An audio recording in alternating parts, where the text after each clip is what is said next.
नमस्कार, VCN news के हिंदी समाचारों में आपका स्वागत है। खबरों की ओर बढ़ने से पहले आइए नजर डालते हैं आज की सुर्खियों पर। गाड़गेनगर थाने से पुलिस की आंखों में धूल झोंककर फरार आरोपी आलीशान को किया तिउसा में गिरफ्तार। अमरावती के फॉरेंसिक लैब में करीब 21,000 मामलों का निपटारा। खाना पकाने को लेकर हुए विवाद में पति ने की पत्नी की हत्या, मामला गनोजा देवी का।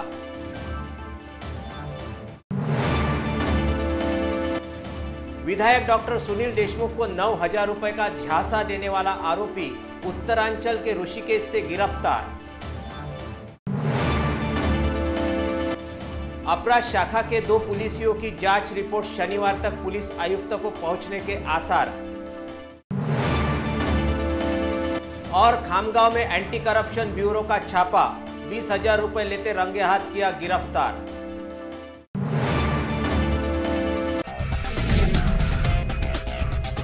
तो ये थी आज की सुर्खियां। खबरें अब विस्तार से।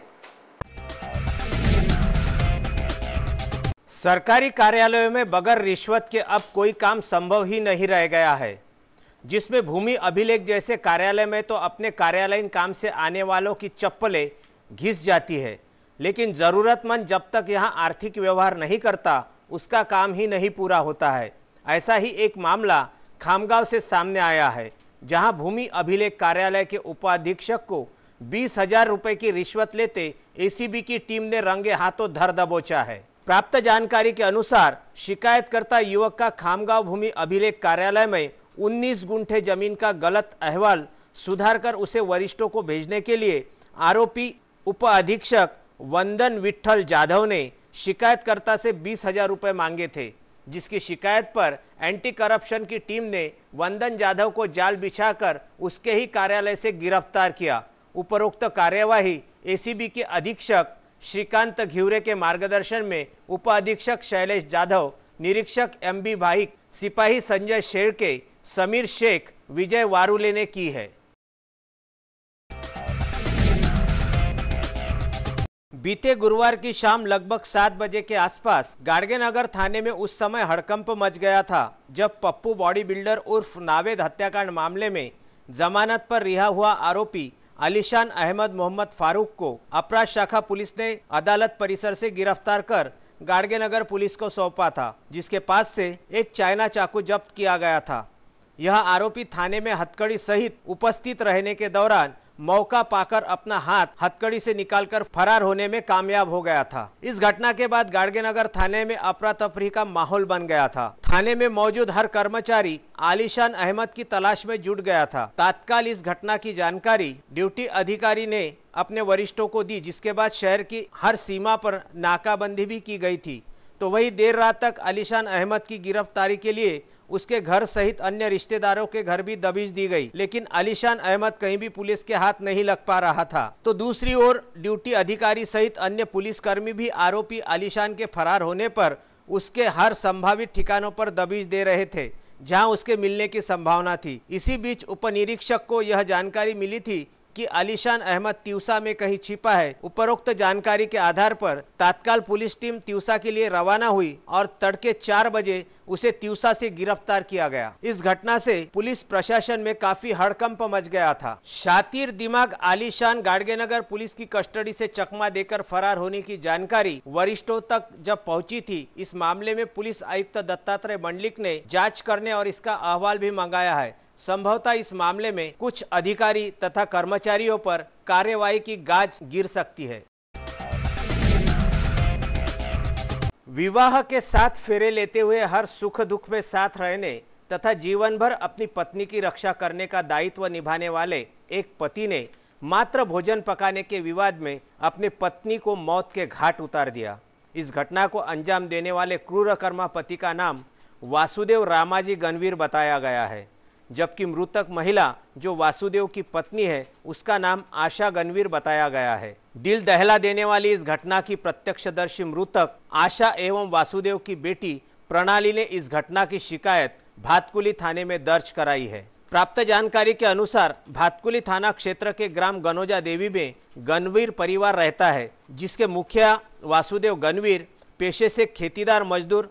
वासुदेव शुक्रवार की दोपहर भोजन पकाने को लेकर अपनी पत्नी से आशा से विवाद प्रारंभ कर दिया था। भोजन पकाने को लेकर दोनों में विवाद हो गया था। यह विवाद इतना बढ़ गया कि तैश में आकर वासुदेव ने आशा का गला दबाया और फिर पास में पड़ी लकड़ी आशा के सिर पर दे मारी, जिससे आशा के मुंह से खून निकल पड़ा और उसने मौके पर ही दम तोड़ दिया। इस घटना को गणवीर दंपत्ति की बेटी प्रणाली ने प्रत्यक्ष रूप से देखा और घबराई प्रणाली ने हंगामा मचाते हुए पड़ोसियों को इसकी जानकारी दी, जिसके बाद परिसर में इस घटना को लेकर सनसनी मच गई। किसी अज्ञात द्वारा भातकुली पुलिस को घटना की जानकारी मिली।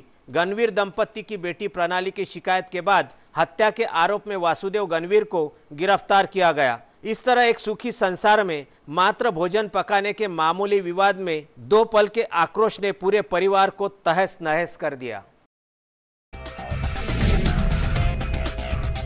अमरावती शहर में इन दिनों दुराचार के मामलों में बेतहाशा वृद्धि हो रही है। अनेकों मामले प्रेम प्रकरण से जुड़े होते हैं, तो कुछ में जबरन दुराचार की वारदातें भी रहती है। ऐसे में ही शहर के गाड़गेनगर थाना क्षेत्र से दुराचार की घटना सामने आई है, लेकिन इस मामले में पीड़िता एवं आरोपी दोनों ही नाबालिग बताए गए हैं। शहर के गाड़गेनगर थाना क्षेत्र के नवसारी से दुराचार की घटना सामने आई है। आश्चर्यजनक तरीके से इस मामले में पीड़ित तथा आरोपी दोनों नाबालिग बताए गए हैं, जिसके चलते पुलिस कार्यवाही में नाबालिग आरोपी से पूछताछ के पश्चात उसे बाल सुधार गृह में भेजा गया है। प्राप्त जानकारी के अनुसार नवसारी स्थित इस घटनास्थल में आरोपी तथा पीड़िता दोनों एक दूसरे के पड़ोसी है। बीते गुरुवार की दोपहर पीड़िता की मां ने इस घटना को देखने के पश्चात संबंधित नाबालिग आरोपी के खिलाफ शिकायत दर्ज कराई थी, जिसके बाद पुलिस ने शुक्रवार की रोज उस नाबालिग आरोपी को हिरासत में लेकर पूछताछ की और उसे बाल सुधार गृह भेज दिया गया। स्थानीय बालापुर फैल खदान परिसर की महिलाओं और नागरिकों ने नगर पालिका को कुंभकर्ण की नींद से जगाने के लिए डफली बजाते हुए नगर पालिका पर शुक्रवार 4 मई को पीने के पानी के लिए मोर्चा लाया। आंदोलनकारियों ने खामगांव नगर पालिका के मुख्य प्रवेश द्वार के समक्ष आधा घंटा डफली बजाया और पेयजल के साथ रास्ते की समस्या तथा मूलभूत सुविधाओं की मांग की। नगर अध्यक्ष अनीता डावरे से मुलाकात कर मांगों का ज्ञापन सौंपा। इस अवसर पर मनोहर दाभाड़े, संजय तायड़े, संजय लोखंडे, मनोहर इंगोले सहित महिलाएं और नागरिक बड़ी संख्या में उपस्थित थे।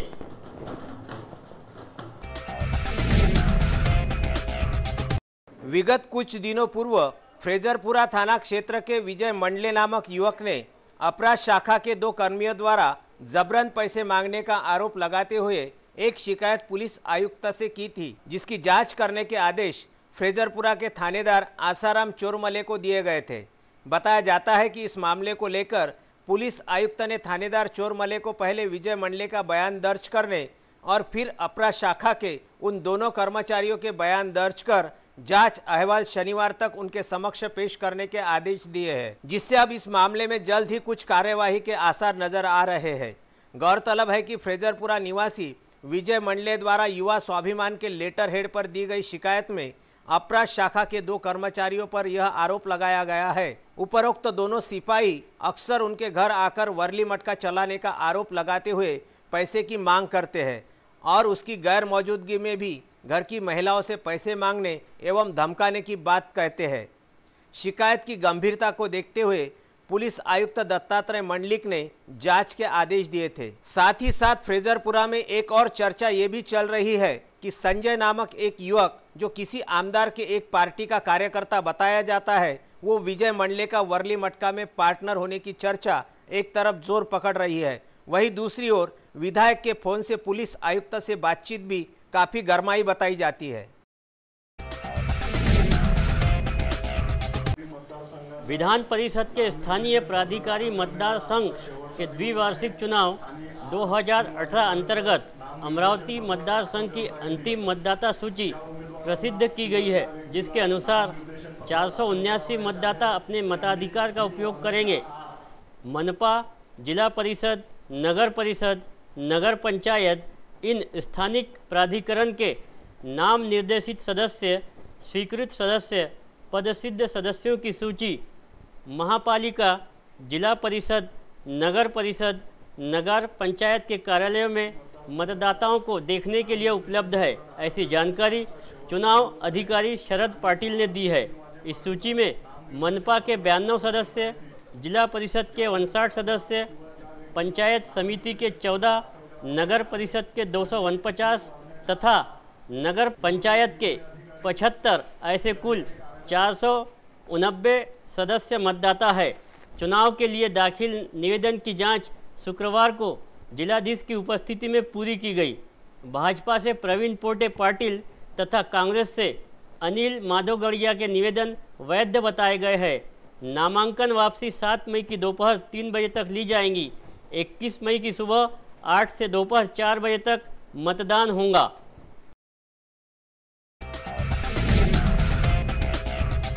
खबरों में अब वक्त हो चला एक छोटे से ब्रेक का। कहीं मत जाइए, देखते रहिएगा VCN news. Hotel Landmark Continental Saoji व्यंजनों का स्वाद लीजिए स्पेशल सावजी रेस्टोरेंट में।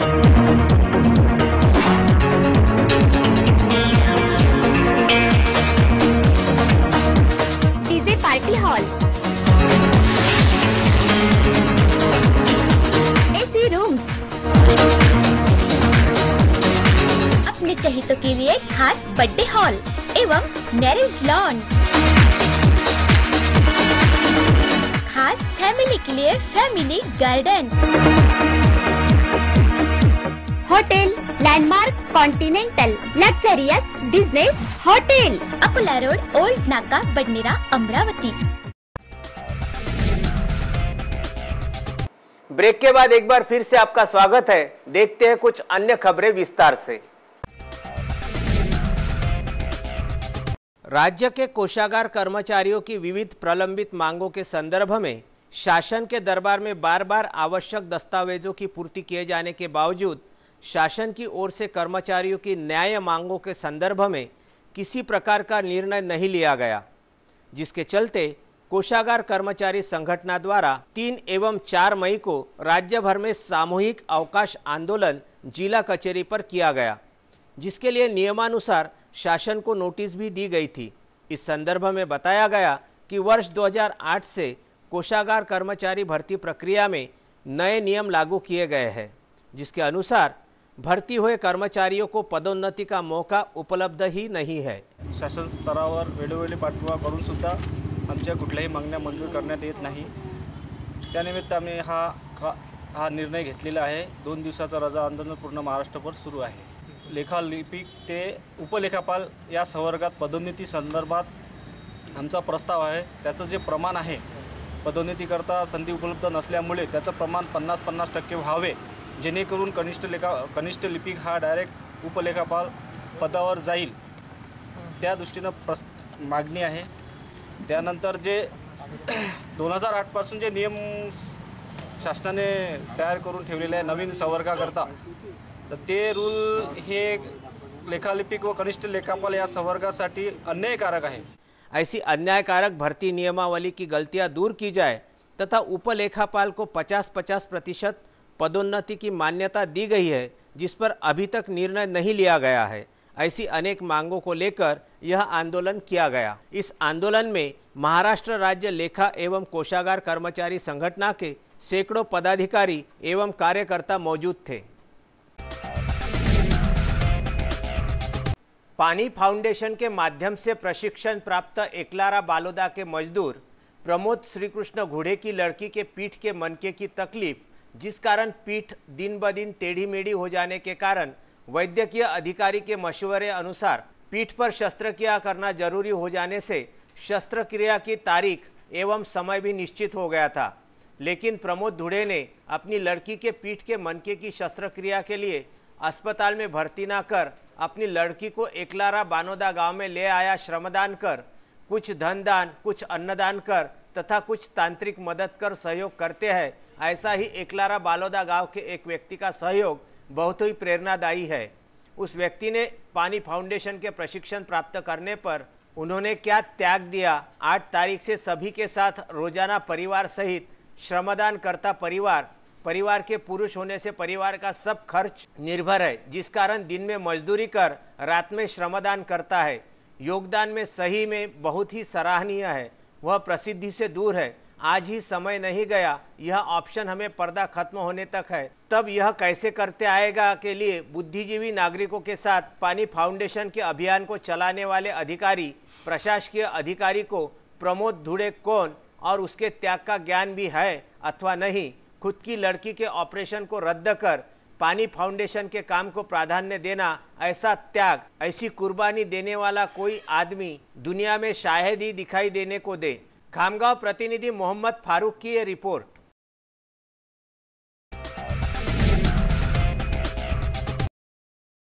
आपराधिक घटनाओं में कन्वेंशन कराने के लिए कारागार साबित होने वाले फॉरेंसिक लैब की नई इमारत में काम शुरू होने से प्रलंबित मामलों के निपटारे में गति मिली है, जिससे 1 वर्ष के भीतर करीबन 21,000 मामलों को फॉरेंसिक लैब की टीम ने निपटा दिया है, जबकि मात्र 2,000 के करीब मामले आज भी प्रलंबित है, जिन्हें तत्काल निपटाकर संबंधित थाने को रिपोर्ट भेजी जाएगी। फॉरेंसिक प्रयोगशाला के उपसंचालक डॉक्टर विजय ठाकरे के मार्गदर्शन में फॉरेंसिक प्रयोगशाला का कामकाज किया जा रहा है, जिसके तहत 1 जनवरी से 31 दिसंबर तक फॉरेंसिक लैब में संभाग से 23,794 मामले भेजे गए, जिनमें 20,806 मामले निपटाए गए। इन मामलों में शराबबंदी के 18,211 मामले में से 14,064 का निपटारा किया गया। इसी तरह सामान्य विश्लेषण एवं उपकरण के 155 में 151 का निपटारा, जीवशास्त्र के 4,024 में से 2,971 का, जहर शाखा के 1,317 में से 848 का, एसीबी के 87 मामलों में 73 का निपटारा किया गया है। नवनिर्मित इमारत के 4 यूनिट के माध्यम से प्रकरणों का निपटारा हो रहा है और अब नागपुर प्रयोगशाला में नमूने भेजने की जरूरत नहीं है। इस संदर्भ में अधिक जानकारी दी फॉरेंसिक लैब के उपसंचालक डॉक्टर विजय ठाकरे ने। बायोलॉजी शिक्षण में जनवरी से अभी तक 1372 केसेस आई हैं और 1643 केसेस रिपोर्टिंग हुई है, यानी जितनी आई उससे ज़्यादा केसेस रिपोर्टिंग जो पेंडिंग थी वो निकल गई। उसके बाद टॉक्सिकोलॉजी डिवीजन है, उसमें 879 केसेस आई हैं, उसमें से 1356 केसेस रिपोर्टिंग हुई है, जो ज़्यादा निकली वो पेंडिंग केसेस है। उसके बाद हमारी इधर तीसरा सेक्शन आता है जनरल एनालिटिकल इंस्ट्रूमेंटेशन डिवीजन, उसमें 119 केस आई है और 117 केस रिपोर्टिंग है। प्रोहिबिशन एंड एक्साइज डिवीजन में 8,214 केसेस आई है और 8,143 केसेस रिपोर्ट हुई है। टॉक्सिकोलॉजी यानी हमारे यहाँ पे tape authority speaker identification division है, उसमें 39 केसेस हमारे यहाँ पे आई हैं और 38 केसेस हमारे यहाँ पे रिपोर्टेड है। इसका मतलब जो भी केसेस हमारे पे आती है वो उसी महीने में या नेक्स्ट महीने में निकल जाती है।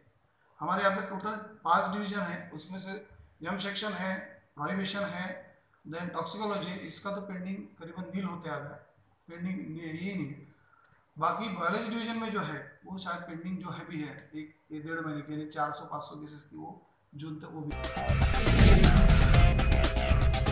बुल्डाना जिले के 268 तहसील और अकोला जिले के 19 तहसील, इस तरह कुल 287 गांव के सिंचन का सपना साकार करने वाला तथा 21 वर्ष से सुस्त रफ्तार से तैयार किए जाने वाला नांदुरा तहसील का जिगांव गांव का महत्वपूर्ण जिगांव प्रकल्प को प्रथम प्रशासकीय मान्यता 3 जनवरी 1996 को तथा सुधारित मान्यता 24 जून 2009 को मिली थी। तब यह प्रकल्प 4,044.13 करोड़ रुपए पर पहुंचा। प्रकल्प की कीमत हर वर्ष बढ़ने लगी। प्रकल्पग्रस्तों की शिकायतें एवं आंदोलन आदि से प्रकल्प की रफ्तार बढ़ाने की मांग हो रही थी। आखिरकार मुख्यमंत्री ने इस प्रकल्प में ध्यान लगाकर मुख्यमंत्री दालान से इस काम को अंजाम तक पहुंचाने का तय किया और वॉर रूम में उसका समावेश किया। इस प्रकल्प के कार्य में देरी करने वालों को बख्शा नहीं जाएगा, ऐसी सूचना हाल ही में दी गई, जिस कारण अब इस प्रकल्प के मुकम्मल होने की आशाएं बढ़ गई। प्रकल्प के सांडवा की लंबाई 8,240 मीटर है। यह प्रकल्प द्वार मुक्त जलोत्सारणी 15 बाय 12 मीटर की 16 दरवाजे हैं। बुल्डाना के 268 और अकोला के 19। इस तरह कुल 287 गांव 84,240 हेक्टेयर जमीन को इस प्रकल्प के तहत सिंचाई का लाभ मिलने वाला है। जिगांव प्रकल्प ने 32 गांव जमीन और मकान सहित 15 गांव का कुछ हिस्सा, ऐसे कुल 47 गांव बाधित होने वाले हैं। इस बाधित गांवों में खरकुंडी, खातखेड़, गौड़खेड़, पलसोड़ा, ताग, टाकड़ी जिगांव, कालवा, हिंगना, इन गांवों की जमीन पूरी तरह संपादित करके कब्जे में ली गई है और आवश्यक 733 हेक्टेयर में से 123.73 हेक्टेयर बीज बोना, ऐसी कुल 156.55 हेक्टेयर जमीन भी कब्जे में ली गई। खरसुंडी के पश्चात अब जिगांव का पुनर्वसन करने के लिए शासन ने नांदुरा शरीफ की लगभग 135 एकड़ जमीन पर 832 प्लॉट्स, सड़कें, शाला, इमारत, ग्राम पंचायत कार्यालय, समाज मंदिर, बस स्टॉप, स्मशान भूमि, नालियाँ, पुलिया, पशुओं के पानी पीने के लिए हौद आदि कामों का कार्य शुरू है। शीघ्र ही जिला वासियों को यह प्लॉट वितरित किए जाएंगे। प्रकल्पग्रस्तों को जल्दी ही यह प्लॉट वितरित किए जाएंगे। अंजनगांव सुरजी निवासी श्री राम कंस्ट्रक्शन द्वारा 1.25 वर्ष में यह काम पूरा हो चुका है और जल्द ही जिगांव वासियों को यह प्लॉट वितरित किए जाएंगे, ऐसी जानकारी प्राप्त हुई है। खामगांव से मोहम्मद फारूक की ये रिपोर्ट।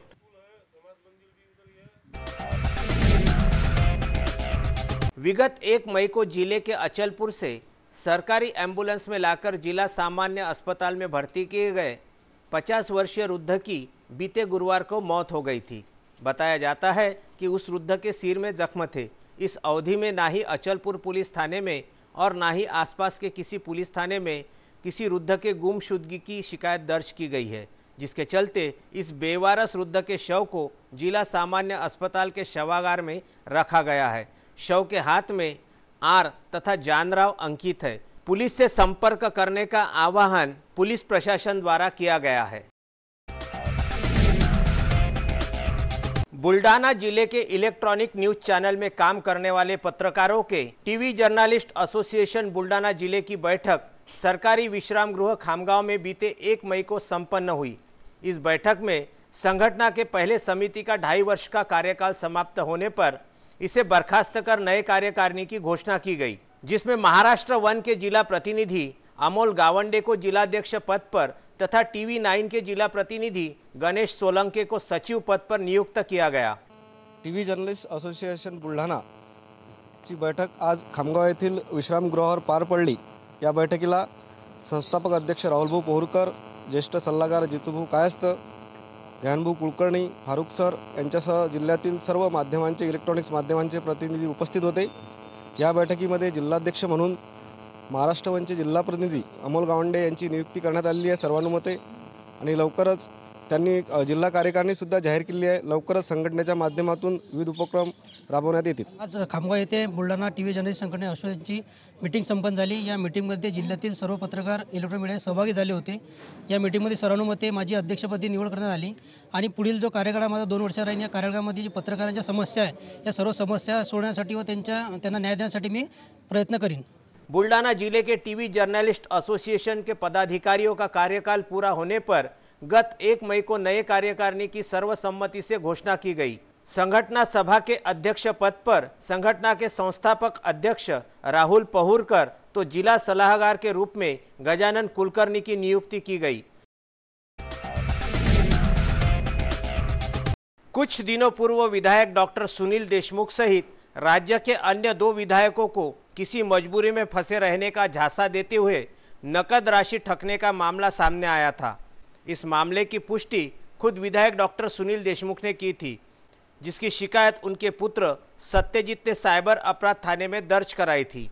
मामला विधायक से जुड़े रहने के चलते पुलिस टीम ने इस मामले की जांच को गति देते हुए आरोपी के मोबाइल नंबर को ट्रेस किया, जिसमें उसका अंतिम लोकेशन उत्तरांचल के ऋषिकेश में पाया गया था।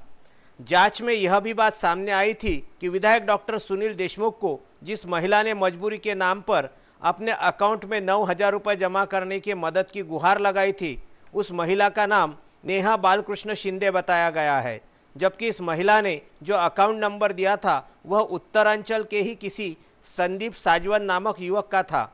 इस मामले में साइबर अपराध की टीम ने ऋषिकेश से संदीप साजवन को गिरफ्तार किया। साइबर अपराध पुलिस ने विधायक देशमुख के मोबाइल पर फोन करने वाली संबंधित महिला नेहा का भी पता लगा लिया है, लेकिन नेहा फिलहाल गर्भवती रहने के चलते उसे इस स्थिति में गिरफ्तार नहीं किया जा सकता, जिसके चलते उसे नोटिस देकर रिहा कर दिया गया है और प्रसूति पश्चात नेहा तथा उसके पति को अमरावती पुलिस मुख्यालय में उपस्थित रहने के आदेश दिए हैं। संभवतः कल दोपहर तक आरोपी संदीप साजवन को लेकर साइबर पुलिस मुख्यालय पहुंच सकती है। उपरोक्त कार्यवाही साइबर पुलिस के एपीआई कांचन पांडे तथा उनके सहयोगियों ने की है।